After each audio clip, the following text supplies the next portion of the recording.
ஓம் சாந்தி. 5/5/2025 காலை முரளி. ஓம் சாந்தி. பாப்தாதா மதுபன். பாபா சொல்றாங்க, இனிமையான குழந்தைகளே, எப்போதும் நாம் சங்கமேக பிராமணர்கள் என்ற போதையிலேயே இருங்கள். எந்த தந்தையை அனைவரும் அழைத்து கொண்டிருக்கிறாங்களோ அவர் நம் முன்னால் இருக்கின்றார் என்பதை நாம் தெரிந்துள்ளோம். இப்ப நம்ம சங்கமேகத்துல இருக்கிறோம்.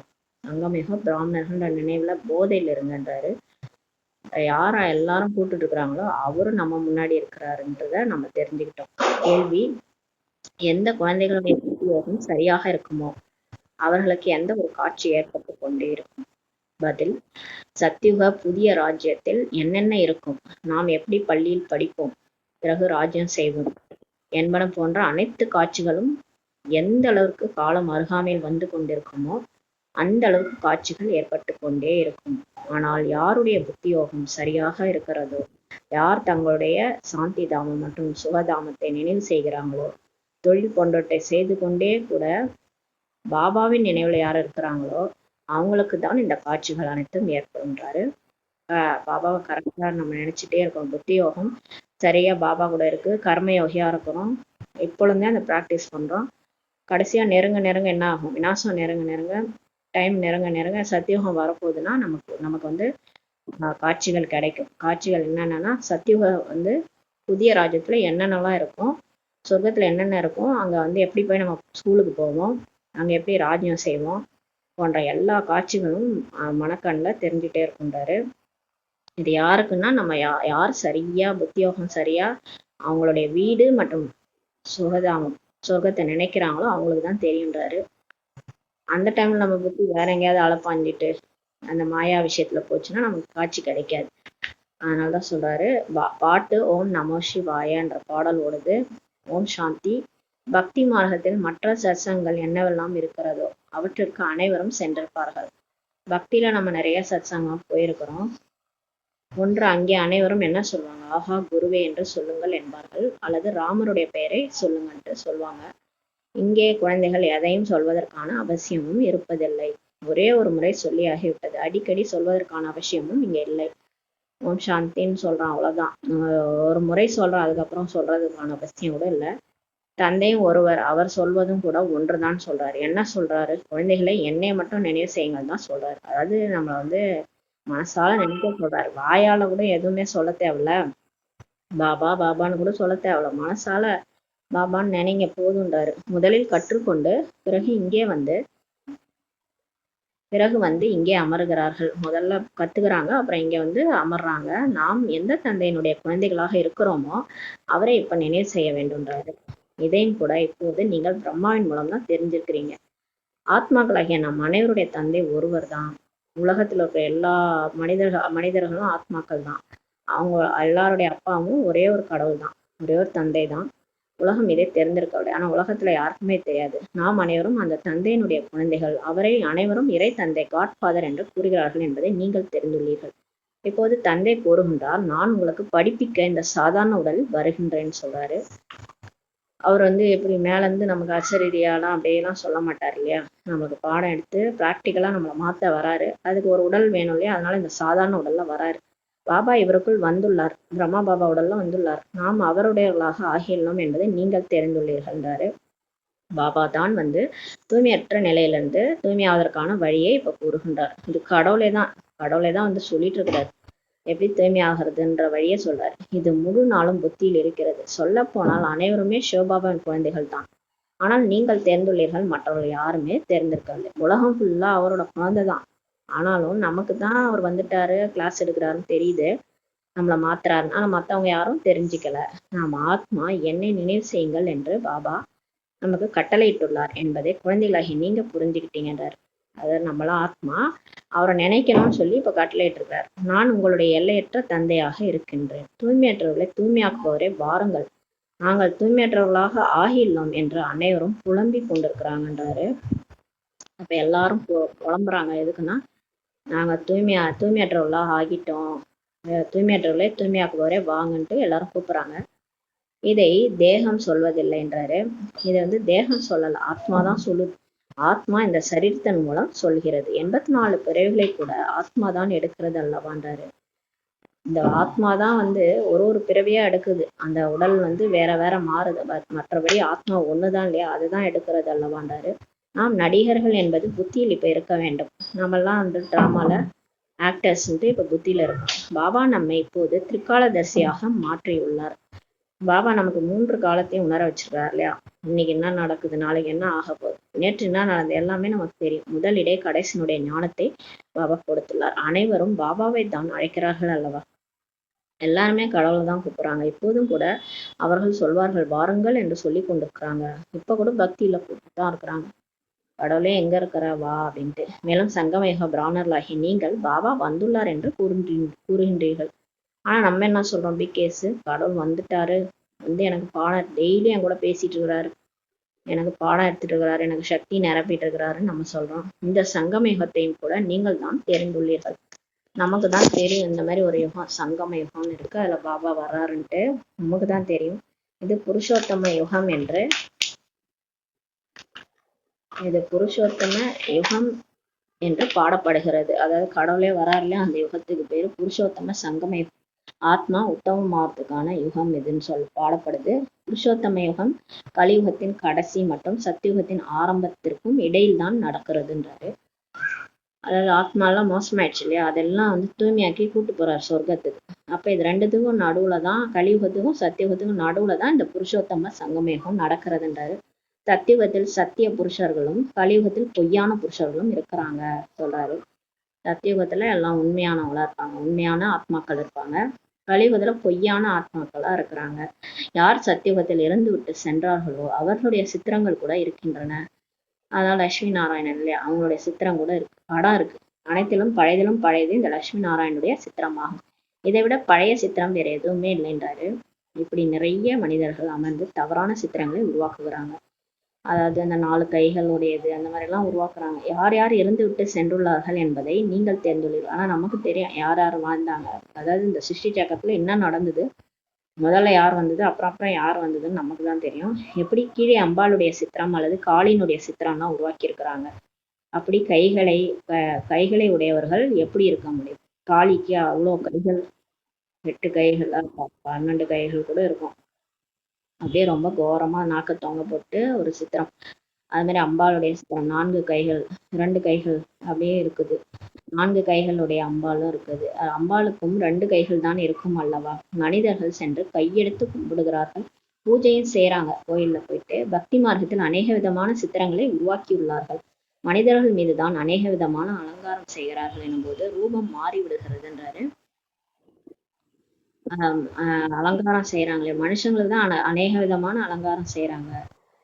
அலங்காரம் செய்யும்போது அந்த முகமே மாறி போயிடுது இல்லையா, ஒரு ரூபமே மாறிடுது. உண்மையில் இந்த சித்திரம் போன்றவைகள் எதுவுமே இல்லைன்றாரு. இப்ப இவங்க உருவாக்கி இருக்கிறாங்களே இந்த படம்லாம் பக்தியில, அந்த மாதிரி யாருமே உண்மையான ஆளே கிடையாது. இவை அனைத்தும் பக்தி மார்க்கமாகன்றாரு. இங்கே மனிதர்கள் குருடர்களாக ஊனமானவர்களாக பிறக்கிறாங்க. இங்க கலியுகத்துல கண்ணு தெரியாம உடல் ஊனத்தோட எல்லாம் பிறக்கிறாங்க. ஆனா சத்தியுகத்துல அப்படி நடக்குது. சத்தியுகத்துல யாருமே அங்கஹீனமா பிறக்க மாட்டாங்க. சத்தியுகத்தையும் கூட நீங்கள் தெரிந்துள்ளீர்கள். பாபா சொல்றார், சொர்க்கத்தை பத்தி நீங்க தெரிஞ்சிருக்கிறீங்க. ஆதி சனாதன தேவி தேவதைகளுடைய தர்மம் அங்க இருந்தது. இங்க ஆடையை பாருங்க, ஒவ்வொருவருக்கும் தனக்கென எவ்வளவு வகைகள் இருக்கின்றன. இங்க ட்ரெஸ் எல்லாம் பாருங்க, ஒவ்வொருத்தவங்க அவ்வளவு ட்ரெஸ் வச்சிருக்காங்க, நிறைய வகை வகையா வச்சுக்கிறாங்க. அங்கே எப்படி ராஜா ராணியோ அப்படிதான் பிரஜைகளும் இருக்கிறார்கள். சொர்க்கத்துல ராஜா ராணி எப்படியோ அப்படிதான் பிரஜைகளும் இருப்பாங்க. அதாவது ட்ரெஸ் வந்து ஒரே மாதிரி தான் பண்ணுவாங்க. ராஜா ராணிய மாதிரிதான் இருக்கும். அந்த கிரீடம் தான் வித்தியாசம் இருக்கும்னு நினைக்கிறேன். எந்த அளவுக்கு அருகில் சென்று கொண்டே இருப்பீர்களோ அப்போது உங்களுக்கு தங்களுடைய ராஜ்யத்தினுடைய ஆடை போன்றவற்றின் காட்சிகள் கூட தெரிந்து கொண்டே இருக்கும். நம்ம எவ்வளவு கிட்ட நெருங்குறோமோ, சொர்க்கம் கிட்டக வந்துட்டே இருக்குன்னா, கலியுகம் முடிய போது சொர்க்கம் கிட்டக வந்துட்டே இருக்குன்னா தெரிஞ்சிடும், நமக்கு காட்சி கிடைக்க ஆரம்பிச்சிடும். அப்போ உங்களுடைய ராஜ்யத்தினுடைய ஆடையெல்லாம் எப்படி இருக்குன்ற காட்சிகள் கூட தெரிஞ்சுக்கிட்டே இருக்குன்றாரு. நாம் இப்படிப்பட்ட பள்ளியில் படிக்கிறோம், இதை செய்கிறோம் என்பதை பார்த்து கொண்டே இருப்பீர்கள். அதாவது அங்க போய் எந்த ஸ்கூல்ல படிக்க போறோம், என்ன பண்றோம், அதெல்லாம் நம்ம அங்க காட்சியா நமக்கு கண்ணுல தெரிய ஆரம்பிக்கும். அதாவது ஆத்மாலதான் அதெல்லாம் ஸ்டோர் ஆயிருக்கு இல்லையா, அது வந்து கிளீனாக ஆத்மாக்கு எல்லாமே தெரிய ஆரம்பிச்சிடும். இப்ப நம்ம வந்து பாபா நம்ம தூய்மை பண்ணிட்டு இருக்கிறாரு. நமக்கு ஒரே கரப்ஷனா இருக்கு இல்லையா, எண்ணெய் ஓட்டம் அதிகமா இருக்கு. இந்த எண்ணெய் ஓட்டம் குறைஞ்சிருச்சுன்னா ஆத்மா வந்து கிளீன் ஆயிடும். கிளீன் ஆகும்போது எதிர்கால காட்சிகள்லாம், எதிர்கால நடிப்புலாம் ஆத்மால என்ன ஸ்டோர் ஆயிருக்கோ எல்லாமே தெரிய ஆரம்பிச்சிடும். அப்ப நம்ம மாற மாற உலகமும் மாறிடும். அதுதான் சொல்றாரு. இப்ப ஆத்மால ஸ்டோர் ஆயிருக்கிற காட்சிகள்லாம் கண்ணுக்கு தெரிய ஆரம்பிச்சிடும். யாருடைய புத்தி யோகம் நன்றாக இருக்கிறதோ, யார் சாந்தி தாமம் சுகதாமத்தை நினைவு செய்யறாங்களோ அவர்கள் தான் இந்த காட்சிகளை எல்லாம் பார்ப்பாங்க. தொழில் போன்றவற்றை செய்யத்தான் வேண்டும்.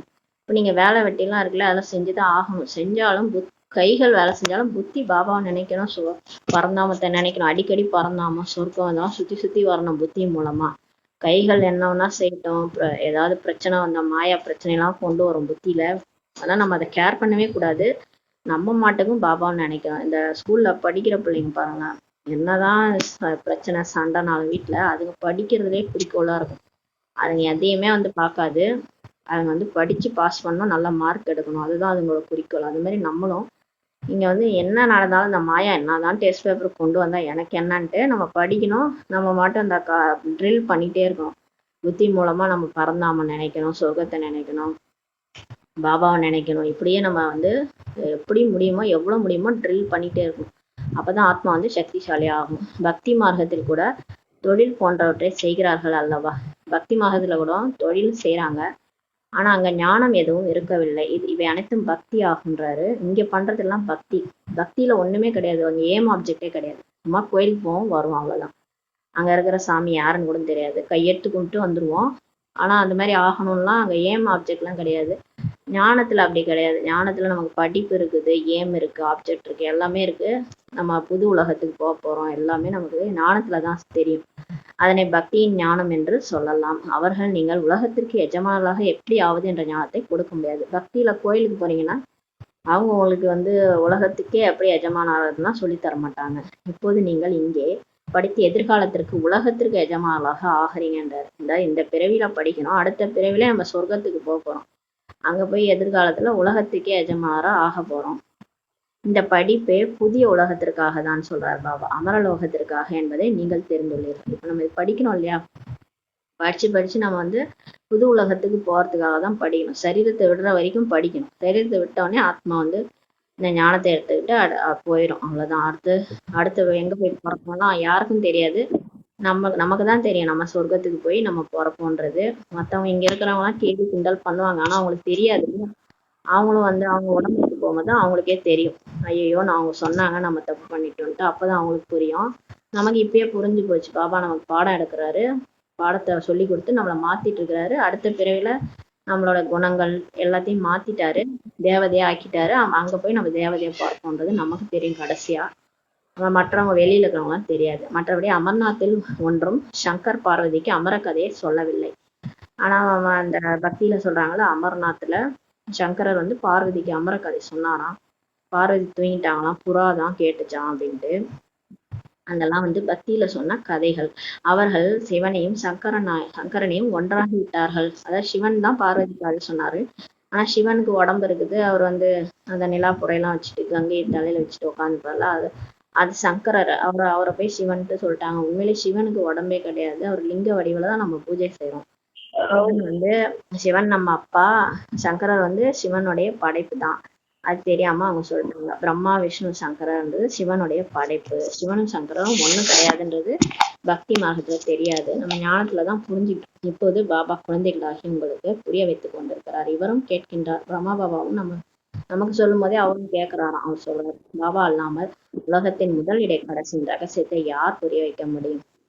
கடவுளே உண்மையை சொல்றார். சத்தியம் சிவம் சுந்தரம். அவரே சொல்லாம நமக்கு எப்படி தெரியும் எல்லாத்தையும்? அவர் தான் எல்லாத்தையும் புரிய வைக்கிறார். இவர் பிரம்மா ஒன்றும் சாது சன்னியாசி போன்ற அல்ல. எப்படி நீங்கள் குடும்ப விவகாரங்கள் இருந்தீங்களோ அது போலதான் இவரும் இருக்கிறார், பிரம்மா பாபாவும். இப்ப நம்ம எப்படி வீடு வாசல் குழந்தை குட்டி மனைவி எல்லாம் இருக்குதோ அதே மாதிரிதான் அவரும் இருந்தாரு. அவருக்கும் மனைவி இருந்தாங்க, அவருக்கும் குழந்தைகள்லாம் இருந்தாங்க, அத்தனை குழந்தைகள்லாம் இருந்தாங்க. அவரு இல்லறவாசிதான். அதே மாதிரிதான். அவர் ஒன்றும் சாது சன்னியாசி எல்லாம் கிடையாது. உடை போன்ற அனைத்தும் அதே உடைதான். நீங்க எப்படி உடுத்திருக்கீங்களோ அதே உடைதான் உடுத்திருக்கிறார். எப்படி வீட்டில் தாய் தந்தை குழந்தைகள் இருக்கிறாங்களோ அது போலாகும், வித்தியாசம் எதுவுமே இல்லைன்றாரு பாபா. எந்த ரதத்தில் சவாரி செய்து குழந்தைகளிடம் வருகின்றார். சிவபாபா பாருங்க, தேர்ந்தெடுக்கிறது அந்த இல்லற வாசியா இருக்கிற மிடில் கிளாஸ் ஃபேமிலியில வந்த ஒருத்தர் நல்ல அனுபவசாலியை தான் ரதமா தேர்ந்தெடுத்திருக்கிறாரு. அவர் வந்து அவருக்கு அந்த உடம்ப தான் நம்ம பார்க்கறோம். ஆனா அந்த உடம்புல இருக்கிற ஆத்மா வந்து கை தேர்ந்த ஆத்மா. அதுதான் முதல் பிறவில கிருஷ்ணரா பிறந்த ஆத்மா. அதனாலதான் அந்த ஆத்மா அந்த உடலை செலக்ட் பண்ணி அந்த உடல்ல வந்து ரதமா செலக்ட் பண்ணியிருக்காரு. அந்த உடலை வந்து அவதரிச்சு அதுல சவாரி செஞ்சு நம்ம கிட்ட வந்திருக்கிறாரு. அந்த உடல் வந்து இது பாக்கியசாலி ரதம் என்று பாடப்படுகிறதுன்றாரு. சில நேரங்களில் எருதின் மீது சவாரி செய்வதாகவும் காட்டுறாங்க. சிவன் அப்படியே எருது மேல உட்கார்ந்து வருவாராம். சங்கரர், அதையும் சங்கரர் தான் காமிச்சிருப்பாங்க. ஆனா சிவன் லிங்கம் இருக்குல்ல, அது எப்படி எருது மேல உட்காந்துட்டு வரும்? மனிதர்கள் தலைகீழாக புரிந்து கொண்டார்கள். கோயிலில் எருது இருக்க முடியுமா என்ன? கோயில்ல நந்தியை வச்சிருக்கிறாங்க. கோயில்ல போய் எங்கேயாவது ஒரு மாடு, காளை மாடு இருக்க முடியுமா? கிருஷ்ணர் இளவரசர் அவர் எப்படி எருதின் மீது அமருவாரா என்ன? கிருஷ்ணர் தான் கடவுள்னு சொல்றாங்க. கிருஷ்ணர் உட்காந்து காளை மாட்டு மேல ஏறி வருவாரா? கடவுள் வந்து காளை மாட்டு மேல வந்தாரு. எப்படிலாம் குழம்பிட்டாங்க. பக்தி மார்க்கத்தில் மனிதர்கள் நிறைய குழம்பி உள்ளார்கின்றாரு. மனிதர்களுக்கு பக்தி மார்க்கத்தின் போதை இருக்குது, உங்களுக்கு ஞான மார்க்கத்தின் போதை இப்ப இருக்கிறது. நமக்கு வந்து இப்ப பக்தியில எது ரைட்டு எது ராங்கு, பக்தியில கோயில்ல என்னென்ன விஷயங்கள் இருக்கு அதெல்லாம் ஏன் சொல்லியிருக்காங்க, இது எல்லாமே பாபா நமக்கு வந்து எக்ஸ்பிளைன் பண்ணிட்டார் இல்லையா? அதனால இப்ப நமக்கு வந்து ஞான மார்க்கத்தின் போதை இப்ப இருக்கிறதுன்றாரு. இந்த சங்கமயுகத்தில் பாபா நமக்கு படிப்பித்துக் கொண்டிருக்கிறார் என்று நீங்கள் சொல்கிறீர்கள். நம்ம சொல்றோம், இப்ப நம்ம கடவுளே வந்து நமக்கு பாடம் எடுத்துட்டு இருக்கிறாரு நம்ம சொல்றோம். நீங்கள் இந்த உலகத்தில் இருக்கிறீங்க, ஆனால் பிராமணர்களாகிய நாம் இந்த சங்கமயுகத்தில் இருக்கிறோம் என்பதை புத்தியின் மூலம் தெரிந்துள்ளீர்கள். நம்ம இந்த உலகத்துல இந்த பழைய உலகத்துலதான் இப்ப இருக்கிறோம். இருந்தாலும் நம்மளை பொறுத்த வரைக்கும் கலியுகம் முடிஞ்சிருச்சு, சங்கமயுகத்துல இருக்கிறோன்றதை நம்ம தெரிஞ்சுக்கிட்டோம். ஏன்னா நம்ம கூட கடவுளே இருக்கிறார் இல்லையா? மற்ற மனிதர்கள் அனைவரும் கலியுகத்தில் இருக்கிறாங்க. ஆனா கடவுளை பத்தி யாருக்கு தெரியாதோ வெளி உலகத்தினர அவங்க எல்லாம் கலியுகத்துல இருக்கிறாங்கன்றாரு. கடவுள் பத்தி தெரிஞ்சு நம்ம சொன்னா கூட கேட்க மாட்டாங்க, காதுல கேட்காம போயிடுவாங்க. அப்ப அவங்களும் கலியுகத்துலதான் இருக்கிறாங்க. இது அனுபவத்தின் விஷயங்களாகுன்றாரு. நாம் கலியுகத்திலிருந்து விலகி வந்துள்ளோம் என்று புத்தி இப்ப சொல்கிறது. நம்மள பாபா அப்படியே மாத்திட்டு இருக்காருல்ல, அந்த கலியுக விஷயத்துல இருந்து வெளியே கொண்டு வந்துட்டு இருக்காரு. பாபா வந்திருக்கின்றார், இந்த பழைய உலகமே இப்ப மாறப் போகிறதுன்றாரு. இது உங்களுடைய புத்தியில் இருக்கிறது, வேற யாருமே தெரிஞ்சிருக்கவில்லைன்றாரு. பாபா வந்துட்டாருனாலே தெரியும், அவர் உலகத்தை மாத்திடுவார். ஏன்னா அவர் மகா காலேஸ்வரர் இல்லையா? இது இப்ப நமக்கு தான் இது தெரியும், வேற யாருக்கும் தெரியாது. ஒரே வீட்டில் இருக்கக்கூடியவர்கள் தான், ஒரே குடும்பத்தை சேர்ந்தவர்கள் தான். அதிலேயே தந்தையை சொல்வார், நாம் சங்கமேகத்தவர்கள் என்று. குழந்தை சொல்லாது, நாம் கலியுகத்தில் இருக்கின்றோம் என்று சொல்வார். அதாவது பிகே வீட்டுல சொல்றாரு ஒருத்தர், ஒரே வீடு தான், பிகேவா இருக்கிறாங்க. அதுல வந்து அப்பா வந்து பிகேவாயிட்டாரு, ஆனா குழந்தைங்க ஒன்றும் பிகே ஆகல. இவரு சங்கமேகம்னு சொல்றாரு, குழந்தை வந்து கலியுகம்னு சொல்லுது. அந்த மாதிரி இருக்குது. என்ன பண்றது, இவருக்கு புத்தி போட்டு ஓப்பன் ஆயிடுச்சு, குழந்தைங்களுக்கு ஓப்பன் ஆகல. அப்படிதான் இருக்குன்றாரு. அதிசயமாக இருக்கிறது அல்லவா? நம்முடைய படிப்பு முடிந்து விட்டால் விநாசம் நடக்கும் என்பதை குழந்தைகள் தெரிந்துள்ளார்கள். நமக்கு தெரியும், நம்ம எல்லாரும் கர்மாதித்தை அடைஞ்சிட்டோம், நம்ம படிப்பெல்லாம் முடிஞ்சு போச்சுன்னா ஸ்தாபனை ஆயிடுச்சு, ஃபுல்லா வந்து 33 கோடி தேவர்களும் வந்துட்டாங்க, எல்லாருக்கும் ஞானம் போயிடுச்சுன்னா விநாசம் கண்டிப்பா நடந்து முடிஞ்சிடும்ட்டு நம்ம தெரிஞ்சிருக்கிறோம். கண்டிப்பாக விநாசம் நடக்க வேண்டும். கண்டிப்பா இந்த உலகம் அழியத்தான் வேண்டும். அது அழியன்னா ஃபுல்லா அழிஞ்சிடாது, சுற்றி அழிஞ்சிடும், பாரதம் மட்டும் இருக்கும். உங்களில் கூட சிலர் தெரிந்திருக்கிறாங்க. ஒருவேளை உலகம் விநாசம் ஆக போகிறது என்று புரிந்து கொண்டால் புதிய உலகத்துக்கான ஏற்பாடுகளில் ஈடுபடுவார்கள். இப்ப எல்லாருக்கும் தெரிஞ்சு போச்சுன்னு நினைச்சுக்கோங்களேன், உலகம் அழிய போகுதுன்னு. இப்பயே குளோபல் வார்மிங் அது இதுன்னு அழிய போற இதுலதான் இருக்குது, அங்கங்க நடக்கிறத பார்த்தா. ஆனா வந்து உண்மையிலே உலகம் ஃபுல்லாவே முடிய போகுதுன்னு தெரிஞ்சா எல்லாரும் அந்த புது உலகத்திற்கான ஏற்பாட்டுல ஈடுபட்டுருவாங்க அப்படின்னு சொல்றாரு பாபா. புது உலகம்னா மூட்டை முடிச்செல்லாம் கட்டி சொர்க்கத்துக்கு பேக் பண்ணிடுவாங்க இல்லையா? மூட்டை முடிச்சுகளே தயார் செய்வார்கள். இன்னும் கொஞ்சம் நேரம் தான் இருக்கிறதுன்னு சொல்றாரு பாபா. காலம் கொஞ்சம் தான் இருக்குதுன்றாரு, அவருக்கு தானே தெரியும். ஏன்னா சங்கமேகம் 100 வருஷம், டோட்டலா 5000 வருஷம்தான். அப்ப இன்னும் கொஞ்சம் காலம் தான் இருக்குன்னு பாபாவுக்கு தெரியுது. பாபாவினுடையவர்களாக ஆகிவிடுங்கள். என்ன சொல்றாங்கன்னா, அட்லீஸ்ட் பிகேவாவது ஆயிடுங்க, பாபாவையாவது தெரிஞ்சுக்கங்கன்றாரு. பட்டினி கிடந்து இருந்தாலும் முதலில் தந்தை, பிறகுதான் குழந்தைகள்ன்றாரு. பட்னியில செத்தா கூட ஃபர்ஸ்ட் அப்பா தான் சாவாராம், அதுக்கப்புறம் தான் குழந்தைங்க சாவாங்களாம். அதாவது இந்த பிரம்மா பாபா எல்லாத்தையும் தாங்கிக்கிறாரு, அப்புறம் தான் நமக்கு, அதுக்கப்புறம் தான் நம்ம கிட்ட வருது டெஸ்ட் பேப்பர். பிரம்மா பாபாவால அவர் எல்லாத்தையும் ஃபேஸ் பண்ணிட்டாரு இல்லையா? இது பாபாவின் பண்டாரா, சமையலறை ஆகுன்றாரு. அங்க மதுபனுடைய சமையலறை எல்லாமே சென்டர், நம்ம வீடு எல்லாமே நம்ம பண்டாரான்னு நினைச்சா பாபா பண்டாரா தான் சமையலறை ஆகும். நீங்கள் சிவபாபாவின் பண்டாராவிலிருந்து இப்ப சாப்பிட்றீங்க. பிராமணர்கள் உணவு சமைக்கிறாங்க, ஆகையினால் பிரம்மா போஜனம் என்று சொல்லப்படுகிறது. எங்க வந்து பிராமணர்கள் உணவு சமைக்கிறாங்களோ அது என்னன்னு சொல்லணும்னா பிரம்மா போஜனம்ட்டு சொல்லப்படுகிறது. யார் தூய்மையான பிராமணர்களாக இருக்கிறார்களோ அவர்கள் சிவபாபா நினைவுல இருந்து சமைக்கிறாங்க. தூய்மையான பிகேஸ் கண்டிப்பா பாபா நினைவுல தான் சமைப்பாங்க. பிராமணர்களை தவிர வேற யாரும் சிவபாபாவின் நினைவில் இருக்க முடியாதுங்க. ஏன்னா பிகேஸ் தான் தெரியும் சிவபாபா யாருன்ட்டு. வெளியில இருக்கிறவங்களெல்லாம் எப்படி தெரியும்? பிகேஸ் தவிர வேற யாரும் சிவபாபா நினைவுல இருக்க முடியாது. கடவுள் யாரு, எப்படி இருக்கிறாரு, எந்த உருவுல இருக்கிறாரு, நம்ம எப்படி இருக்கிறோம், ஆத்மா நம்ம, அவர் பரமபிதா பரமாத்மா, அவர் நினைவுல எப்படி சமைக்கிறது நமக்கு தான் கற்றுக் கொடுத்துருக்காரு. வேற யார் சமைப்பாங்க? அந்த பிராமணர்கள் சிவபாபா நினைவில் இருக்கிறார்களா என்ன? வெளியில அந்த பிராமின்ஸ் இருக்காங்களே, உச்சி குடுமி வச்சுட்டு இருக்காங்களே, அவங்க வந்து சாதாரண பிராமின்ஸ். அவங்க ஒன்றும் சிவபாபா நினைவுல இருக்கிறது இல்லை. அவங்க கடவுள் யாரோ கிருஷ்ணர்லாம் நினைச்சிட்டு இருக்கிறாங்க. இதுதான் சிவபாபாவின் பண்டாரா ஆகும். இங்கே பிராமணர்கள் உணவு சமைக்கிறாங்க. உண்மையிலே இந்த மதுபன்ல இருக்கிற சென்டர்ல இருக்கிற பிகேஸ் தான், அவங்க தான் வந்து பாபா நினைவுல உணவு சமைக்கிறாங்க. பிராமணர்கள் யோகத்தில் இருக்கிறாங்க. பிராமணர்கள் நினைவில் தான் இருக்கிறாங்க, பாபா நினைவில் தான் இருக்கிறாங்க. தூய்மையாக இருக்கவே இருக்கிறார்கள். மற்றபடி யோகத்தின் விஷயமாகின்றார். இதில் தான் உழைப்பு எடுக்கிறது.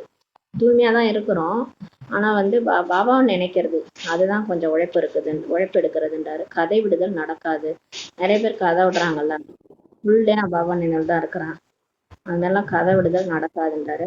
நான் முழுமையாக யோகத்தில் இருக்கிறேன் அல்லது 80% யோகத்தில் இருக்கின்றேன் என்று யாருமே சொல்ல முடியாதுன்றாரு. அவருக்கு தெரியும்ல யார் நினைக்கிறாங்க இல்லைன்ட்டு. நம்ம நினைச்சா அவருக்கு டச் ஆகும், டெலிபதி மாதிரி. அதனால அவருக்கு உண்மையை சொல்றாரு, நம்ம பொய் சொல்றோம். அதான் சொல்றேன், நான் ஃபுல் டே பாபா நினைவுல இருக்கிறேன், 80% யோகத்துல தான் இருக்கிறேன்ட்டு யாராலையும் சொல்ல முடியாது. ஏன்னா புத்தி யோகம் கீழே ஓடியாந்துரும். எவ்வளவு நேரம் பரந்தாமத்துல இருக்க முடியும்? டக்குன்னு கீழே வந்துடும். தன்னையே மறந்து நம்ம எவ்வளவு நேரம் பாபா நினைக்க முடியும்? கீழே யாராவது கூப்பிடுவாங்க, யாராவது பேசுவாங்க, யாராவது டிஸ்டர்ப் பண்ணி கூப்பிட்டு போயிடுறாங்க. புத்தி யோகம் மாறும். அதனால பொய் சொல்றாங்கன்றாரு. கடைசியா தான் அந்த ஃபுல் டே நினைக்கிற அளவுக்கு வரும்ன்ற. கர்மாதி நிலை வந்து எப்ப அடைவோமோ அப்பதான் பாபா நினைவு ஃபுல்லா இருக்கும். நம்ம பாபா மறக்காம நினைக்கிறது வந்து கடைசியில தான் வரும், இப்பெல்லாம் வராதுன்னு சொல்றாரு. ஏன்னா இப்பதான் நம்ம முயற்சியா பண்ணிட்டு இருக்கோம். ஏன்னா இது அரைக்கல்ப நோய்.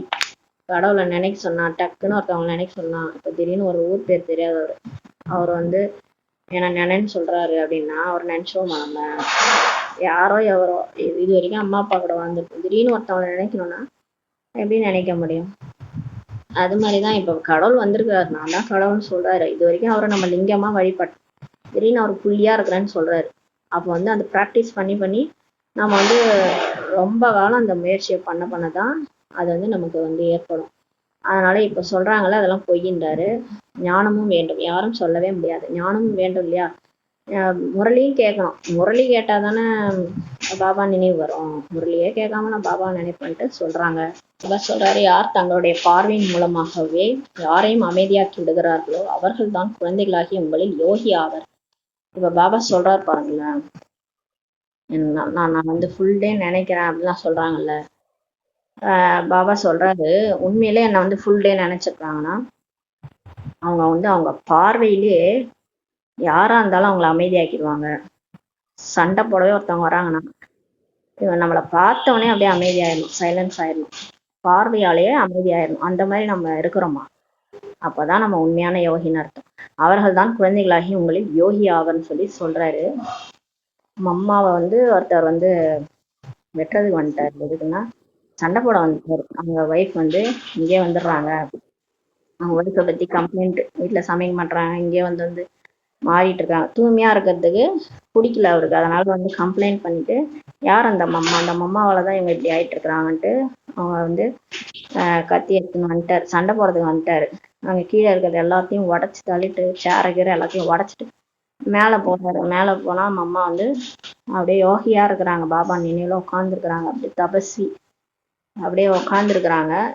இவர் வந்த உடனே யார் மம்மான்னு உள்ளதான் நுழையிறாரு. நுழைஞ்ச உடனே கேட்டாங்க, அப்படியே பணிவா கேக்குறாங்க, என்ன குழந்தை, என்ன வேணும்ட்டு கேக்குறாங்க.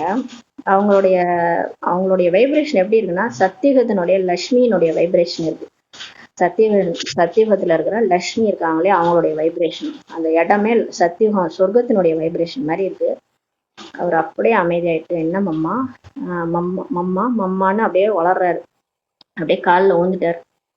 அப்ப பாருங்க அவங்க அம்மாவுடைய வைப்ரேஷன் எப்படி இருந்திருக்குன்னு. அவங்க வந்து காலை 2 மணிக்கு ஏஞ்சி யோகா பண்ணுவாங்க. 2ல இருந்து 3 வரைக்கும் தனியா யோகா பண்ணுவாங்க. 3ல இருந்து 5 வரைக்கும் எல்லாரும் கூடயும் சேர்ந்து யோகா பண்ணுவாங்க. அதுக்கப்புறம் கிளாஸ் எடுப்பாங்க. அதுக்கப்புறம் தூங்க மாட்டாங்க. ஆனா நைட்டு சீக்கிரம் தூங்கிடுவாங்க. பாபாக்கு எல்லாத்தையும் ஒப்படைச்சிட்டு நைட்டு சீக்கிரம் படுத்துருவாங்க. இது மாதிரி அவங்க யோகியா இருந்ததுனால அவங்கள்ட்ட கிட்டக வந்தவங்க எப்பேற்பட்டவங்க அடிச்சு கொலை பண்ணணும்னு வந்தவங்க கூட அமைதியாயிட்டாங்க. அப்ப பாருங்க, நம்ம சொல்றோம்னா நமக்கு அந்த அளவுக்கு நம்ம எதா இருந்தாலும் செயல்ல காட்டணும். வாயால சொல்லக்கூடாது. அதான் பாபா சொல்றாரு, செயல்ல காட்டுங்க, வாயால எதுக்கு சொல்றீங்க? நான் 8 மணி நேரம் நினைச்சேன், நான் 9 மணி நேரம் நினைச்சேன்ட்டு எதுக்கு சொல்றீங்க?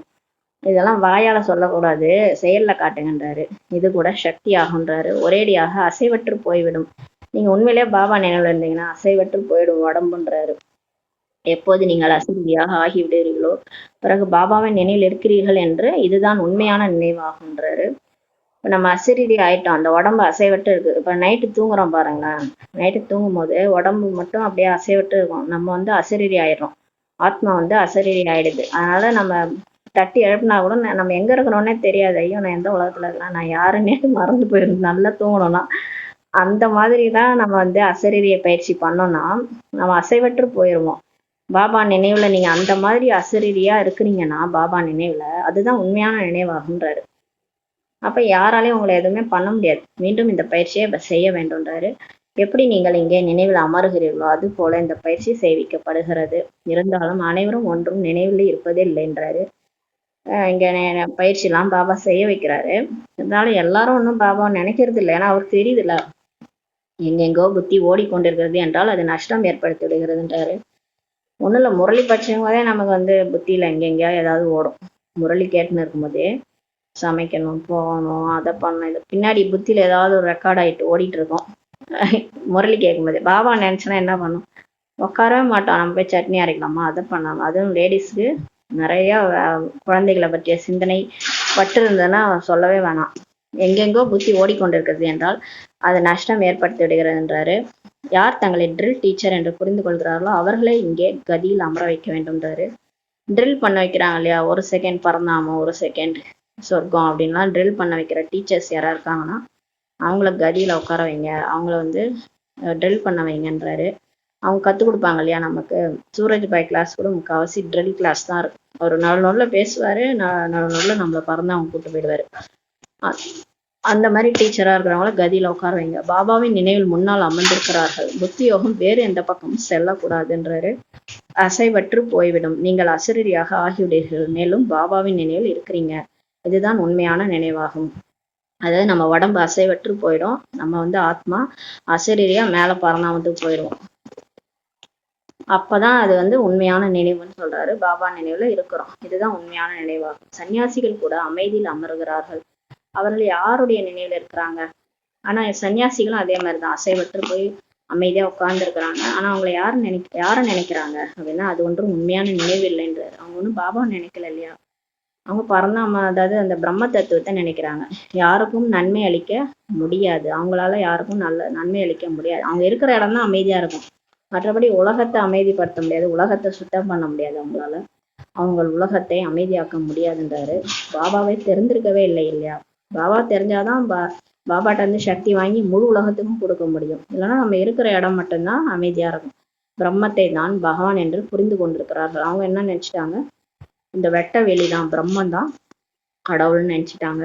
அது ஒன்றும் பகவான் இல்லைன்னு சொல்லி பாபா சொல்றாரு.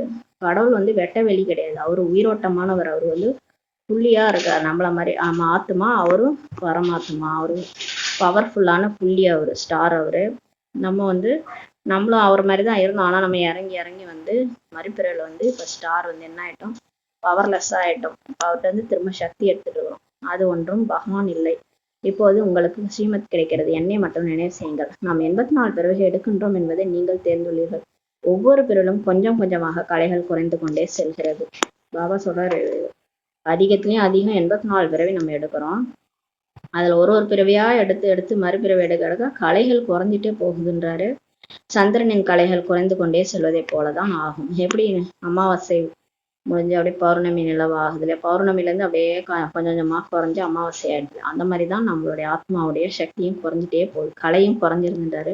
பார்ப்பதற்கு அந்த அளவுக்கு தெரிகிறதா என்ன? இப்போது யாரும் சம்பூர்ணமாக ஆகவில்லை என்றாரு.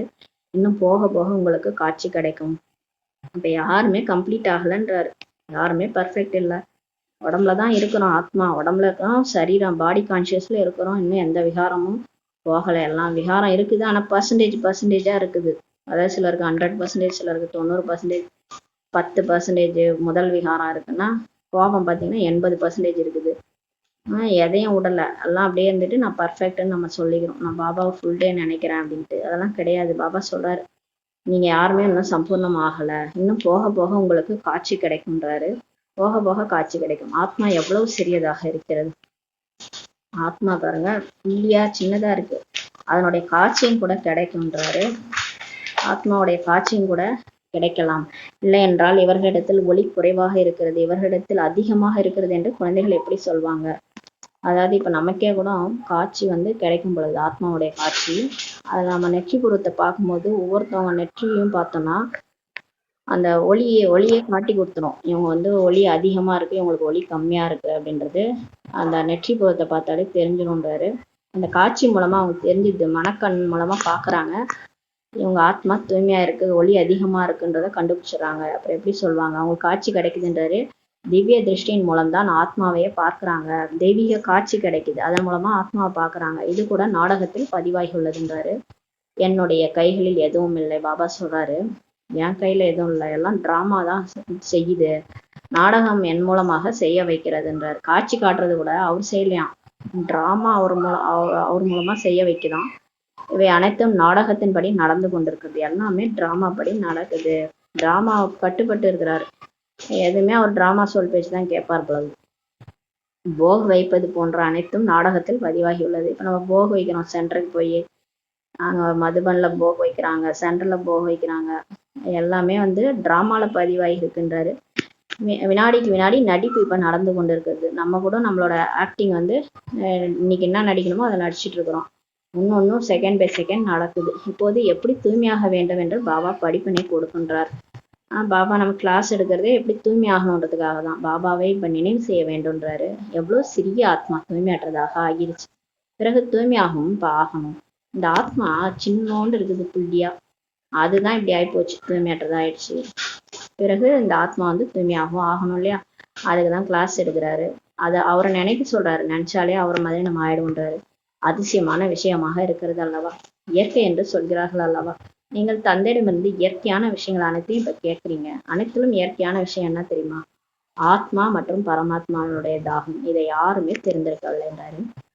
இந்த உலகத்துல எல்லாத்தையுமே அழிச்சிடலாம். இந்த உடல், இந்த உலகம், என்னென்ன பொருள் எல்லாமே அழிஞ்சு போயிடும். இந்த 5 தத்துவங்களும் அழிச்சிடும் எல்லாத்தையும். ஆனா யாராலையும் அழிக்க முடியாத 2 விஷயம் என்னன்னா, அது ஆத்மா மற்றும் பரமாத்மா தான். ஆனா இதை யாருமே தெரிஞ்சுக்கல. ரிஷி முனிவர்கள் போன்ற யாருமே இதை தெரிஞ்சுக்கவில்லை என்றாரு. இவ்வளவு சிறிய ஆத்மா தான் கல்புத்தியாக இருந்த பிறகு தங்க புத்தியாக இப்ப ஆகின்றதுன்றாரு.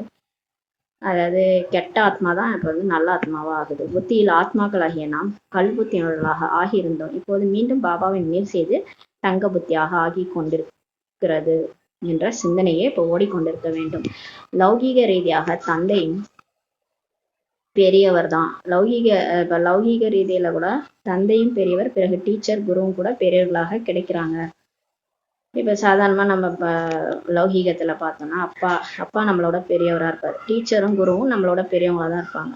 அதே மாதிரிதான் இங்க பாபாவும். இவர் ஒரே புள்ளியானவர், நமக்கு தந்தையாகவும் இருக்கிறாரு, டீச்சராகவும் இருக்கிறாரு, குருவாகவும் இருக்கிறாரு. நமக்கு மூன்று ரோல் பிளே பண்றாரு.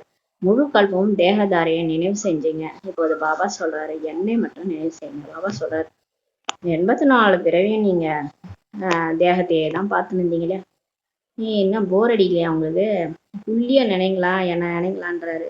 நீங்களும் புள்ளிதான், நானும் புள்ளிதான், எதுக்கு அந்த தேகத்தை பார்த்துட்டு இருக்கிறீங்க? பாடி கான்சியஸ்ல வந்துட்டீங்கன்றாரு.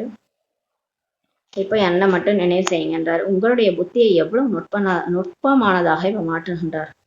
நம்ம எவ்வளவு சாதிக்க முடியும் தெரியுமா? ஆத்மாவை பார்த்தோம்னா, இந்த உடம்ப பார்க்காம ஆத்மாவை பார்த்தோம்னா நம்மளுடைய சக்தி வேற லெவல்ல போகும். அதனாலதான் சொல்றாரு, பாம்பை பார்க்காதீங்க, பாம்பு தலையில இருக்க நாகமணியை பாருங்கன்றாரு. நாகமணி தான் பார்க்கணும், நாகத்தை பார்க்க கூடாது. ஆத்மாவை பாருங்க, உடம்ப பார்க்காதீங்கன்றாரு. பாத்தீங்கன்னா அவ்வளவு அற்புதம் நடக்கும். உங்க மூலமா செய்ய வைப்பாரு. உங்களுடைய புத்தியை எவ்வளவு நுட்பமானதாக இவர் மாத்துறாரு. உலகத்துக்கு எஜமானர்களாக ஆவது என்ன குறைந்த விஷயமா என்ன அப்படின்றாரு. ஆனா அந்த மாதிரி மாற விடாது மாயா, நம்ம மாற விடாது. அதெல்லாம் உலகத்துக்கே எஜமானர் ஆகிறது குறைந்த விஷயமா என்ன கஷ்டம்ன்றாரு. பயிற்சிகளும் செய்யணும். இந்த லட்சுமி நாராயணன் எப்படி எஜமானர்களாக ஆனார்கள் என்பதை கூட யாரும் சிந்திப்பதில்லை.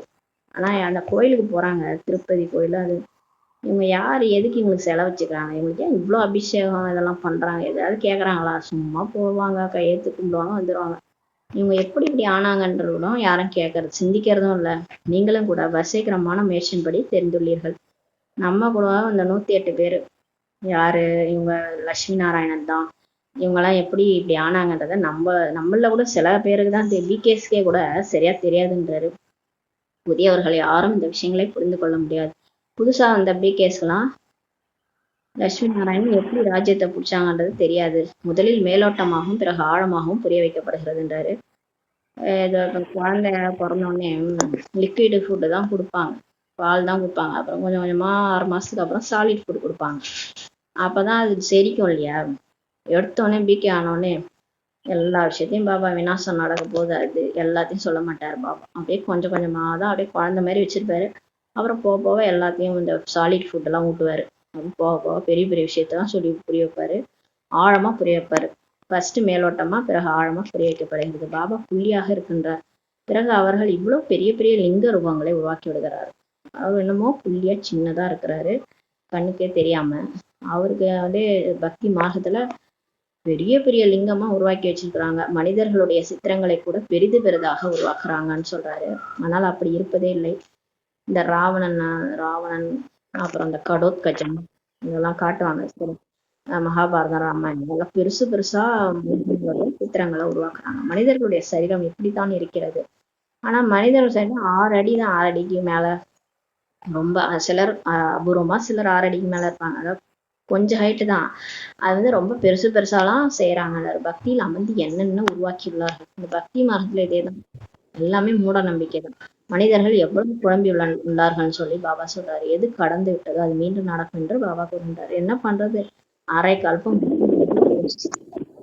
புத்தியற்றவர்களா தான் இருக்கிறோம் இல்லையா. நம்ம அரை கல்பத்துக்கு இப்படிதான் பண்ணுவோன்றாரு. பொம்மை பூஜை தான் பண்ணுவீங்கன்றாரு. பிகே ஆகி கூட எப்படி இருந்தா நம்ம பொம்மை பூஜை தான் பண்ணினுக்கிறாங்க சில பிகேஸ். அப்புறம் என்ன பண்றது, அதான் புத்தி போட்டு க்ளோஸ் ஆயிடுச்சுன்றாரு. இப்போ வந்து எது கடந்து விட்டதோ அது திரும்ப நடக்கும்ன்றாரு. இப்போது நீங்கள் பாபாவின் ஸ்ரீமத் படி செல்லுங்கள்ன்றாரு. இப்போ நம்ம பாபாவுடைய ஸ்ரீமத் படி போகணும். இவருக்கும் கூட பாபா ஸ்ரீமத் கொடுத்துள்ளார். இந்த பிரம்மா பாபா கூட பாபா ஸ்ரீமத் கொடுத்துள்ளார். காட்சி காட்டினார் அல்லவா, காட்சி காமிச்சார். நான் உங்களுக்கு ராஜ்யத்தை கொடுக்கிறேன், இப்போது இந்த சேவையில் ஈடுபடுங்கள் அப்படின்ட்டு காட்சி காமிச்சார் பிரம்மா பாபா. நான் உங்களுக்கு ராஜ்யத்தை கொடுக்குறேன், இப்ப வந்து சொர்க்கம் வரப்போகுது, இது விநாசம் ஆக போகுது, பழைய உலகம் சொர்க்கம் வரப்போகுது, உனக்கு ராஜ்யத்தை நான் கொடுக்குறேன், இந்த சேவையில ஈடுபடுங்கன்ட்டு காட்சி காமிச்சாரு. தங்களுடைய ஆஸ்தியை அடைவதற்கு முயற்சி செய்யுங்கள்ட்டு பாபா காட்சி காமிச்சார். இவை அனைத்தையும் விட்டு விடுங்கள்னு சொல்லி சொன்னாரு. எனவே இவரும் கூட பொறுப்பாகி உள்ளார் இல்லையா. பிரம்மா பாபா கூட பொறுப்பு எடுத்துக்கிட்டாரு. அனைவரும் இது போல பொறுப்பாவது கிடையாது. ஆனா பிரம்மா பாபா அளவுக்கு எல்லாரும் பொறுப்பா ஆவது கிடையாது. யாருக்கு போதை ஏறியதோ அவர்கள் வந்து அமர்ந்து கொண்டார்கள்.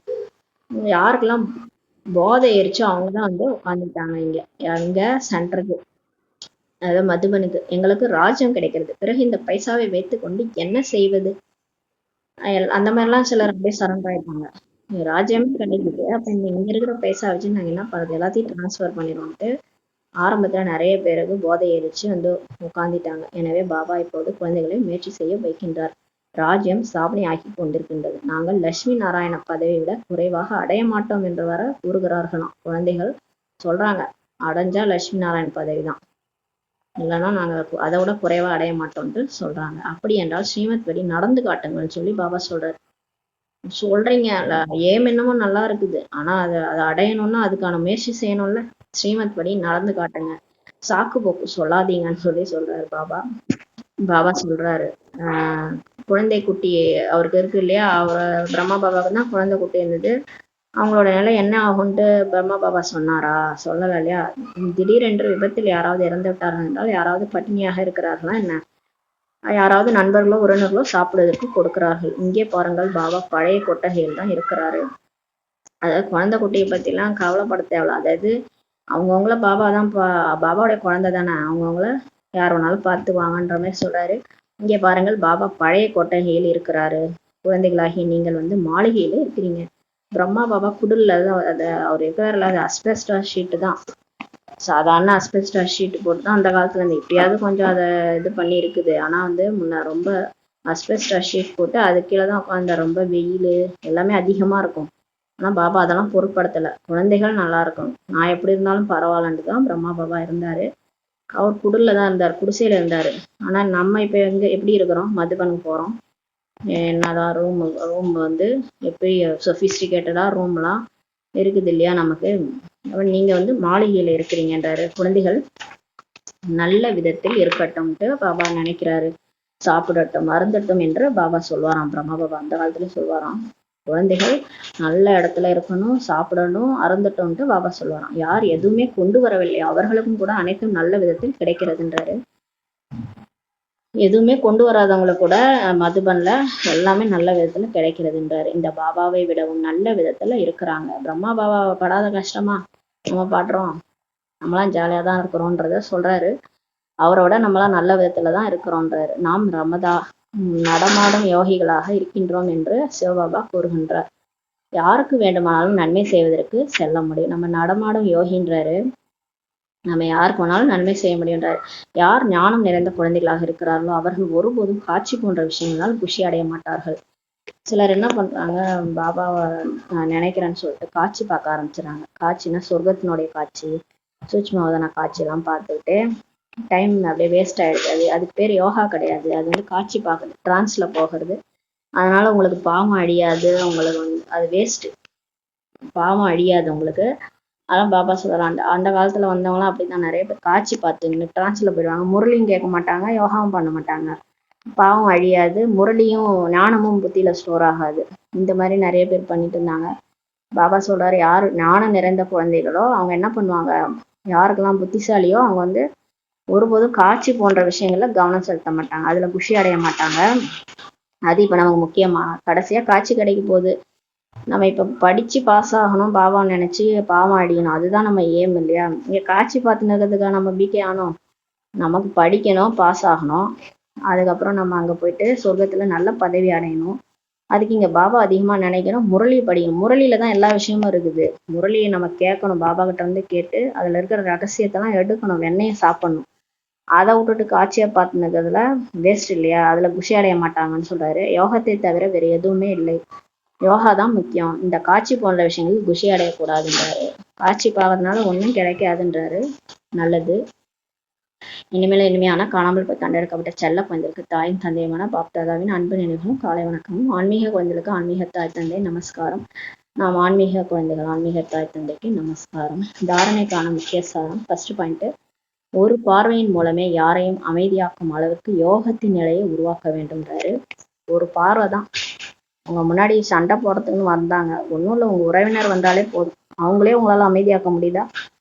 அந்த அளவுக்கு நீங்க யோகியா? நீங்க சொல்றீங்களே நான் ஃபுல் டே பாபா நினைவுல இருக்கிறேன், நான் பாபா மறக்கிறதே இல்லை அப்படின்றீங்க. அப்போ உங்க உறவினர் உங்க முன்னாடி கத்தின்னு இருக்கிறாரு, அவரை நீங்க உங்களால அமைதி பண்ண முடியுதா? பாபா கேட்கிறாரு. ஒரு பார்வையிலேயே யாரையும் அமைதியாக்கும் அளவிற்கு யோகத்தின் நிலையை உருவாக்க வேண்டும். ஒரேடியாக நிசப்தமாகி அசைவற்று போய்விட வேண்டும். அதற்கு அசரீரியாக ஆவதற்கான பயிற்சி செய்ய வேண்டும்ன்றாரு. நல்லாதான் வச்சு வளர்ச்சுறாரு. அவரே முரளியில எல்லாத்தையும் சொல்லிடுறாரு. இங்க யாராரு என்னன்னு நம்ம பேசிட்டு திரியறோமோ அதுக்கு எல்லாம் பாபாவே முரளியில வச்சு செய்யறாரு. 2வது பாயிண்ட், ஞானத்தின் உண்மையான போதையில் இருப்பதற்காக நாம் சங்கம யுகத்தவர்கள். இப்போது இந்த பழைய உலகம் மாறப்போகிறது. நாம் நம்முடைய வீட்டிற்கு சென்று கொண்டிருக்கிறோம் என்பது நினைவிருக்க வேண்டும். பாபா சொல்றாரு, இப்போ ஞானத்தினுடைய உண்மையான போதையில இருக்கிறதுக்காக நம்ம என்ன உருவாக்கணும் எண்ணத்தைன்னா, நான் சங்கம யுகத்தவன், இப்போது இந்த பழைய உலகம் முடிய போகுது, நாம வீட்டுக்கு போயிட்டு இருக்கிறோன்ற நினைவு இருக்கணும். எப்போதும் ஸ்ரீமத் படி நடந்து கொண்டிருக்க வேண்டும். சாக்கு போக்கு சொல்லக்கூடாது, ஸ்ரீமத் படி தான் நடக்கணும். என்னால இது முடியாது, இதெல்லாம் செய்ய முடியாது. ஏன்னா பாபாவே கடவுளே சொல்லிட்டு இருக்கிறாரு, அவர் மேல நம்பிக்கை இல்லை, நான் சாக்கு போக்கு சொல்லிட்டு இருக்கோம். சென்டருக்கு வாங்கன்னா வரமாட்டோம், முரளி படிங்கன்னா படிக்க மாட்டோம், அமிர்தால ஏந்திரங்கன்னா அதுக்கு ஒரு 1008 சாக்கு போக்கு சொல்லுவோம். அதனால பாபா சொல்றாரு, சாக்கு போக்குலாம் சொல்லக்கூடாது, ஸ்ரீமத் படி நடக்கணும், டிராஃபிக் கண்ட்ரோல் பண்ணணும், சாப்பாடு குடித்தல்ல பாபா என்ன சொல்றாரோ அந்த மாதிரி சாப்பாடு தான் சாப்பிடணும். இது எல்லாத்துக்கும் நம்ம சாக்கு போக்கு சொல்லுவோம். ஆனா நம்ம சொல்லிக்குவோம் நம்ம வந்து ஃபுல் டே பாபா நினைவுல இருக்கணும்ட்டு. அவர் சொல்ற பேச்சே நம்ம கேட்கறது இல்லை. ஆனா எப்படி அவர் நினைவுல இருக்கிறோம்? பாபா சொல்றாரு, வரதானம் பரமாத்மா சந்திப்பு மூலமாக ஆன்மீக உரையாடலுக்கு சரியான பதிலை பெறும் தந்தைக்கு நிகரான பல ரூபம் எடுப்பவர் ஆகுக. இப்ப பரமாத்மாவை சந்திக்கிறோம். சந்திப்பு மூலமாக ஆன்மீக உரையாடலுக்கு சரியான பதிலை பெறும். இப்ப பாபா கூட நம்ம பேசணும் இல்லையா? அப்ப வந்து பாபா கூட பேசுறது வந்து ஆன்மீக உரையாடல். அதுக்கு வந்து சரியான ஆன்சர் நமக்கு கிடைக்கணும். அப்ப சரியான ஆன்சர் கிடைக்கணும்னா பாபா மாதிரியே தந்தைக்கு நிகரான பல ரூபம் எடுப்பவரா ஆகுகன்ற வரதானம் கொடுக்குறாரு. பாபா வந்து அதாவது அவர் சர்வ வியாபி கிடையாது, எல்லா இடத்துலயும் இருக்கிறாருன்னு சொல்றாங்கல்ல, கல்லுல, முள்ளுல, பூனையில, நாயில, அந்த மாதிரி சர்வ வியாபி கிடையாது. ஆனா வந்து அவரால் பல ரூபம் எடுக்க முடியும். பல ரூபம்னா பகுரூபினா பல ரூபம், பல ரூபதாரின்னா அவரு ஒரு செகண்ட்ல யார் உடம்புல ஒன்னாலும் வந்து நமக்கு உதவி செஞ்சுட்டு போக முடியும். அது மாதிரி பல ரூபம் எடுக்க முடியும் அவரால். அவ்யக்த ஃபரிஸ்தா தான் பிரம்மா பாபா உடல்ல வர்றாரு. அது மாதிரி யார் உடல்ல, சாக்கார உடல்ல கூட வந்துட்டு டக்குன்னு ஒரு செகண்ட் நமக்கு ஹெல்ப் பண்ணிட்டு கூட போக முடியாது சொல்றாரு. உங்க உடம்புலயே வந்துட்டு ஞானத்தை புரிய வச்சுட்டு போயிடுறான்னு கூட சொல்றாரு. அந்த மாதிரி பல ரூபம் எடுக்கிறாரு. இப்ப பாபாவை சந்திக்கிறது மூலமா ஆன்மீக உரையாடலுக்கு சரியான ஆன்சர் நம்ம வந்து எப்படி பெறணும்னா அவரை மாதிரியே நம்ம பல ரூபம் எடுக்கணும். அப்பதான் அவர்கிட்ட இருந்து ஆன்சர் கிடைக்கும்ன்றாரு. தந்தை சிவன் பல ரூபதாரி பகுரூபியா இருக்கிறாரு. ஒரு நொடியில் நிராகார நிலையிலிருந்து ஆக்காரி ஆடையை அணுகின்றார். அவர் எப்படி இருக்கிறாருன்னா ஒரு செகண்ட் பரந்தாமத்துல வந்து உடனே சூட்சும ஃபரிஸ்தா உடல்ல, பிரம்மா பாபா உடல்ல உடுத்திக்கிறாரு. ஒரு செகண்ட்ல உடுத்திக்கிறாரு. அவருக்கெல்லாம் ஒரு செகண்ட் தான், டக்குன்னு அப்படியே ரூபத்தை மாத்துறாரு, டக்குன்னு புள்ளியா போயிடுறாரு, மேல போயிடுறாரு. அவ்வாறே நீங்களும் இந்த மண்ணாலான ஆடையை விடுத்து ஆக்காரி ஃபரிஸ்தா எனும் பளபளப்பான ஆடையை அணிந்து கொண்டால் சந்திப்பும் கூட சுலபமாக்குறாரு. அதே மாதிரி பாபா மாதிரியே நீங்களும் இந்த உடம்பு இருக்கு இல்லையா, அந்த உடம்பு இது இந்த மண்ணுல இருந்து வந்துச்சு, 5 தத்துவங்களால் ஆன உடம்பு தான், இந்த மண்ணுல இருந்து எடுத்த உடல் தான் இது. அந்த ஆடையை இப்ப விட்டுட்டு, அதாவது மனசால சொல்றாரு, விட்டுடுங்கன்னா ஒரேடியா விட்ட சொல்ல, மனசால நம்ம இந்த உடலை விட்டு அப்படியே நம்ம சூட்சும உடல்ல பறக்கிறோம் அப்படின்ட்டு அனுபவம் பண்ணணும். பறந்து அப்படியே பளபளப்பான ஆடையில அப்படியே பரிசாவா பறந்து போனீங்கன்னா நீங்க அவரை மீட் பண்றதுக்கு ஈஸியா இருக்கும்ன்றாரு. ஆன்மீக உரையாடலும் தெளிவாக புரிய வரும். அப்ப நீங்க என்னென்னலாம் கேட்குறீங்களோ அதுக்கு ஆன்சர் தெளிவா உங்களுக்கு புரிய வரும்ன்றாரு. ஏன்னா நம்ம புத்தியில தான் 1008 கொஸ்டின் வந்துன்னே இருக்குது. புருஷார்த்தத்திலே டவுட்டு, எல்லாத்துலேயும் டவுட்டு, நடக்கிற விஷயங்கள்ல மாயாவா வருதா, அதை எப்படி சமாளிக்கிறது, இதெல்லாம் ஒரு டவுட்டு. இந்த டவுட்டுக்கெல்லாம் நீங்க அங்க வந்துருங்கன்றாரு. மேல வந்து ஃபரிஸ்தாவா வந்து என் கூட சந்திப்பு நடத்துங்க, ஆன்மீக உரையாடல் பண்ணுங்க, நான் ஆன்சர் சொல்றேன்றாரு. நீங்களும் அவரை மாதிரி பல ரூபம் எடுங்கன்றாரு. அதாவது ஒரு நிமிடம் சாக்காரத்துல இருங்க, ஒரு நிமிடம் ஃபரிஸ்தாவா பறந்து மேல வந்துருங்க. ஏனெனில் இந்த ஆடை பழைய உலகிய உள்ளுணர்வு, அதாவது இந்த ஃபரிஸ்தா ஆடை வந்து இந்த பழைய உலகிய உள்ளுணர்வு மற்றும் அதிர்வலைகள்ல இருந்தும் அந்த வைப்ரேஷன்ல இருந்தும் மாயாவின் நீராலும் நெருப்பாலும் காக்க வல்லதுன்றாரு. இந்த மாயாவுடைய நீர் நெருப்பு எதுவும் உங்களுக்கு ஒன்றும் பண்ணாது. இந்த ஃபரிஸ்தா ஆடையில நீங்க இருந்தீங்கன்னா பழைய உலகிய உள்ளுணர்வும் உங்களுக்கு வராது, எந்த வைப்ரேஷனும் வராது. இதில் மாயை தலையிடவே முடியாது. எப்போ நீங்க ஃபரிஸ்தாவாயிட்டீங்களோ அப்போ மாயா உங்கள்கிட்ட கிட்டவே நெருங்காதுன்றாரு. உங்களை நெருப்பும் ஒன்றும் பண்ணாது, நீரும் ஒன்றும் பண்ணாது, பறந்து நீங்க மட்டும் மேல வாங்கன்றாரு. ஸ்லோகன், உறுதித்தன்மை நடவாத காரியத்தையும் நடந்தேற செய்யும். அவர் சொல்றாரு, உறுதித்தன்மையோட இருந்தீங்கன்னா, திட சங்கல்பம் வச்சுட்டீங்கன்னா, இப்படி பண்ணியே தீர்வேன், நான் விட மாட்டேன் அப்படின்ட்டு கிளம்பிட்டீங்கன்னா நடக்காத காரியம் கூட நடந்தேற செய்யுன்றாரு. யாரெல்லாம் மாற மாட்டாங்க நீங்க நினைச்சீங்களோ அவங்களாம் மாறிடுவாங்க, யாரெல்லாம் பிகே ஆக மாட்டேங்கன்னு நினைச்சீங்களோ அவங்களாம் மாறிடுவாங்க. எப்போனா நீங்க ஒரு திட சங்கல்பம் வச்சு நீங்க மாற ஆரம்பிச்சிட்டீங்கன்னா டோட்டலா உங்க கூட இருக்கிறவங்க எல்லாரும் மாறிடுவாங்க, நடக்காத காரியம் கூட நடந்தேற செய்யுன்றாரு. அவ்யக்த சமிஞ்ஞை, ஆன்மீக கௌரவத்தையும் தூய்மை எனும் ஆளுமையும் கையாளுங்கள். பிரம்மகுமார் என்பதன் பொருளே எப்போதும் தூய்மை எனும் ஆளுமையிலும் ஆன்மீக கௌரவத்தையும் கையாளுபவர். பிரம்மகுமார்னாலே யாருன்னா எப்போதுமே தூய்மை எனும் ஆளுமையின் மூலமா ஆன்மீக கௌரவத்தை கையாள்பவர் தான் வந்து பிரம்மகுமாரா. இந்த தூய்மையின் ஆளுமையே உலக ஆத்மாக்களை தன் வசம் இருக்கும். அதாவது நம்மளை இப்போ வந்து சொல்றாரு. கடைசியில அவர் சொல்றாரு, ஒரு ஒரு செகண்ட் திருஷ்டி கொடுப்பீங்க, உங்க முன்னாடி பக்தர்கள் வந்து மேக்னெட் மாதிரி வந்து ஒட்டிக்குவாங்கன்றாரு. எங்க இருந்து வருவாங்க? நம்ம இப்ப அவங்களை தேடி தேடி போய் ஞானம் சொல்றோம், எல்லாம் பதறி அடிச்சுன்னு ஓடுறாங்க. ஆனா நம்ம கிட்டக எல்லாரும் வருவாங்கன்றாரு. எப்படி வருவாங்க? இந்த தூய்மையின் சக்தின்றாரு. தூய்மையின் ஆளுமை. நீங்க தூய்மை ஆக ஆக, சம்பூர்ண தூய்மை ஆக ஆக தானாவே உங்களை தேடி வருவாங்க. இந்த தூய்மையின் ஆளுமை தான் உங்க உலக ஆத்மாக்களே உங்க வசம் இருக்குன்றாரு. உலகமே கத்திக்கின்னு பச்சாரி மாதிரி ராட்சசி மாதிரி இருக்கிறாங்க. நீங்க இங்க பிரம்மகுமாரிகள் ஒரு அன்பா அமைதியா ஒரு வைப்ரேஷன், ஒரு பேச்சு வந்து ஒரு அன்பா பேசுறீங்கன்னா யார்தான் வரமாட்டாங்க? அத தூய்மை சக்தி இழுக்குன்றாரு. இந்த தூய்மை எனும் ராயல்ட்டியே தர்மராஜபுரியின் ராயல்ட்டியிலிருந்து அபராதம் விடுவிக்கின்றது சொல்றாரு. இந்த மாதிரி இப்ப நீங்க தூய்மை எனும் சம்பூர்ண தூய்மை எனும் ராயல்ட்டி தான் தர்மராஜபுரியின் ராயல்ட்டியிலிருந்து அங்க ஒரு தண்டனை கொடுக்குறாருல, அந்த தண்டனையில இருந்து நம்மளை விடுவிக்குது. நீங்க தூய்மையாகி காட்டுங்கன்றாரு. அங்க இருந்து தப்பிச்சிருவீங்க தர்மராஜபுரியில. இந்த ராயல்ட்டியின் அடிப்படையிலேயே எதிர்கால ராயல் குடும்பத்தில் வர செய்கின்றதுன்றாரு. இங்க நீங்க ராயல்ட்டியா இருக்கிற அடிப்படை தான் ஃபியூச்சர்ல நீங்க பிரம்மா பாபா கிருஷ்ணருடைய குடும்பத்துல போவீங்கன்றாரு. ராயல் குடும்பம் தானே, அதுல போய் நம்ம போக முடியுன்றாரு. இங்க தூய்மையா இருந்து காட்டினாதான் அங்க போய் கிருஷ்ணரோட குடும்பத்துல போய் பிறக்க முடியும். தூய்மையா இல்லைன்னா நம்ம பிரஜையா தான் போய் பிறக்க முடியும். எவ்வாறு உடலின் பர்சனாலிட்டி தேக உணர்வில் வர வைக்கிறதோ அவ்வாறே தூய்மையின் பர்சனாலிட்டி ஆத்மாபிமானியாக மாற்றி தந்தைக்கு அருகே வர வைக்கின்றதுன்றாரு. இப்ப இந்த உடல் பர்சனாலிட்டி பாக்குறாங்க இல்லையா, தேகத்தை பார்ப்பாங்க. தேகத்தை ட்ரெஸ் பண்றது, அழகா ட்ரெஸ் பண்றது, முகத்தை அப்படியே ட்ரெஸ் அழகா மேக்கப் பண்றது, இதெல்லாம் உடலினுடைய பர்சனாலிட்டி. அது ஆள் பாதி ஆடை பாதின்னு சொல்லுவாங்க. அந்த மாதிரி ட்ரெஸ் பண்ணா அவங்க வந்து எப்பேற்பட்டவங்க, அவங்க வீட்டுல வந்து பார்த்தா தெரியும் அவங்க உண்மையா எப்படி இருக்குன்ட்டு. ஆனா வெளியில பார்த்தா அழகா ட்ரெஸ் பண்ணிட்டு வருவாங்க. அது உடலின் பர்சனாலிட்டி. அது தேக உணர்வுல நம்மளை வர வைக்கும். அதாவது நான் பாருங்க, என் உடம்பு பார்த்தீங்களா எவ்வளவு அழகா இருக்கு, என் ட்ரெஸ் பாருங்க எவ்வளவு அழகா இருக்குன்னு அது வந்து தேக உணர்வுல நம்மளை வர வைக்குது. அது மாதிரியே இங்க வந்து நமக்கு அதெல்லாம் கிடையாது. நமக்கு இந்த உடல்லயே இங்க சம்பந்தமே கிடையாது. நம்ம இங்க ஆத்மா, இங்க ஆத்மான்றதுதான் நம்மளுடைய சப்ஜெக்டே. இங்க உடலே கொண்டு வரக்கூடாது. அந்த மாதிரி தூய்மையின் பர்சனாலிட்டி இருக்கு பாருங்க. நீங்க சம்பூர்ண தூய்மையா இருக்கிறீங்கன்னா அது வந்து உங்களை ஆத்மாபிமானியாக மாற்றி தந்தைக்கு அருகே வர வைக்கின்றதுன்றது.